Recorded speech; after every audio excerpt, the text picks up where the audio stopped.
Hello friends, welcome back my YouTube channel. 8 नवंबर 2022 चंद्र ग्रहण का क्या समय है और गर्भवती महिलाओं को क्या ध्यान रखना है। आप सभी लोग जानते हैं कि ग्रहण के दौरान गर्भवती महिलाओं को बाहर नहीं निकलना चाहिए और उनको चाकू, छुरी, नोक और नुकीले वाले जो सामान रहते हैं उनसे दूरी बनाए रखना चाहिए। इसके साथ ही ग्रहण से पहले सूतक काल लगता है, जिसमें महिलाओं को ये ध्यान रखना चाहिए, जो प्रेगनेंसी जिन लोगों ने कंसीव कर ली है, कि मंदिरों में प्रवेश ना करें, मूर्तियों को ना छुएं, बच्चे या उनकी कुछ नई वस्तुओं को ना खरीदें। इसके साथ ही उनको ये भी ध्यान रखना है कि ग्रहण के समय नीले और जो काले कपड़े रहते हैं वो बिल्कुल भी ना पहने, क्योंकि ग्रहण का ज़्यादा प्रभाव नीले और काले कपड़ों पर रहता है। तो आप इन चीज़ों को ज़रूर अवॉइड करें। अभी हम जानेंगे ग्रहण का जो सही समय है वो क्या है और सूतक काल का सही समय क्या है। इस दौरान आप जो नई वस्तुएं खरीदते हैं उन चीज़ों को ना खरीदें। ये साल का आखिरी चंद्र ग्रहण है जो पूरा पूर्व दिखाई देगा, यानी कि जो पूरा ग्रहण है वो काला दिखाई देगा, जो पूरा गोल बनेगा आधा ग्रहण नहीं दिखाई देगा। तो इसका प्रभाव भारत के कई राज्यों में, अधिकांश राज्यों में दिखेगा और बहुत अधिक इसका प्रभाव माना गया है। तो आपने प्रेगनेंसी कंसीव कर ली है या आप गर्भवती हैं 8 महीना, 9 महीना, 7 महीना, तो आपको ऐसी कौन सी चीज़ें हैं जिनकी बहुत ज़्यादा ध्यान रखने की आवश्यकता है। साल का सबसे आखिरी चंद्र ग्रहण है, तो सबसे पहले ये कहाँ दिखाई देगा, तो सबसे पहले ये अरुणाचल प्रदेश में दिखाई देगा और इसकी जो टाइमिंग है वो भी जल्दी रहेगी। इसके साथ ही कई राज्यों में दिखाई देगा, जैसे यूरोप, ऑस्ट्रेलिया, प्रशांत महासागर, यहाँ पर भी ये सूर्य ग्रहण का असर सबसे ज़्यादा देखा गया है।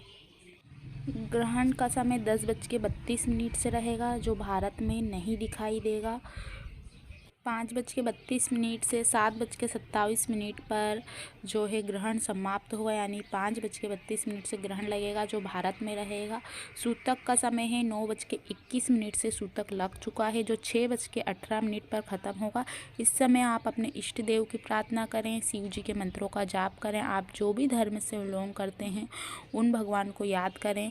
ग्रहण ख़त्म होने के बाद आपको गंगा जल से छिड़काव करना है। अगर आपके पास गंगा जल अवेलेबल नहीं है तो आप जो भी सादा पानी रहता है उससे मंत्र का उच्चारण करते करते आपके घर में और अपने ऊपर छिड़काव कर सकते हैं।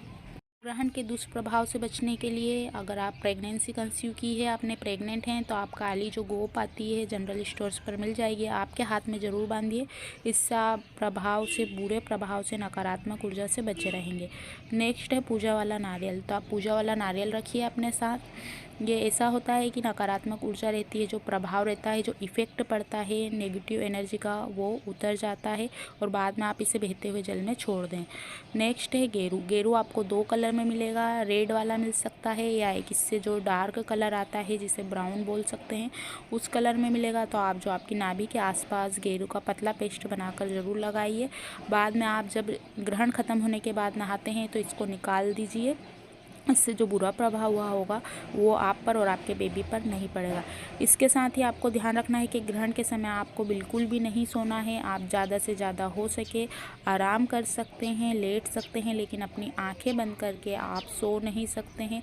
इससे आप पर और आपके बेबी पर बुरा प्रभाव पड़ सकता है। तो आप इन चीज़ों का ज़रूर ध्यान रखिए कि आपको सोना नहीं है, आप आराम करिए।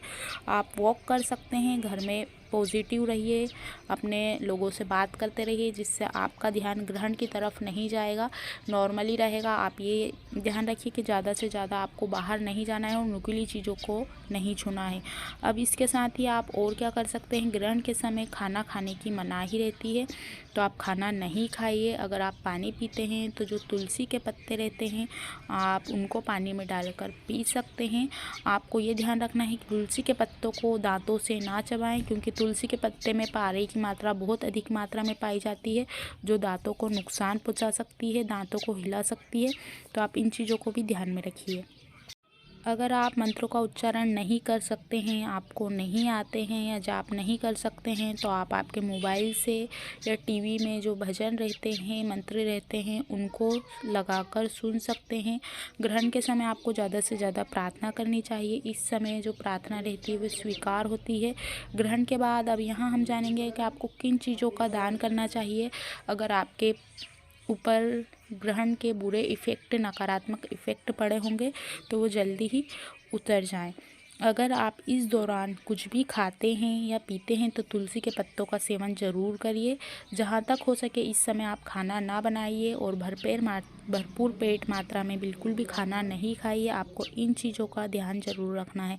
अगर आपको डॉक्टर ने कहा है कि आप लंबे समय तक भूखे प्यासे नहीं रह सकते हैं तो आप मिल्क के अंदर भी जो तुलसी के पत्ते रहते हैं उनको डालिए, पानी के अंदर भी डालिए, उसके साथ ही उसका सेवन कीजिए। आप किसी भी चीज़ को खाली सेवन ना करें क्योंकि ग्रहण के समय नकारात्मक प्रभाव इफ़ेक्ट ज़्यादा पड़ता है और गर्भवती महिलाओं के लिए तो बहुत अधिक ज़रूरी है कि इन चीज़ों का ध्यान रखें। ग्रहण के बाद दान करने का बहुत ज़्यादा महत्व है। अगर बुरा इफेक्ट पड़ा होगा तो उतर जाएगा, तो आप चंद्रमा से जो संबंधित चीज़ें हैं उन चीज़ों का दान जरूर करिए। आप सफ़ेद चावल कच्चे या बने हुए अपने आसपास गरीब बच्चों को दे सकते हैं।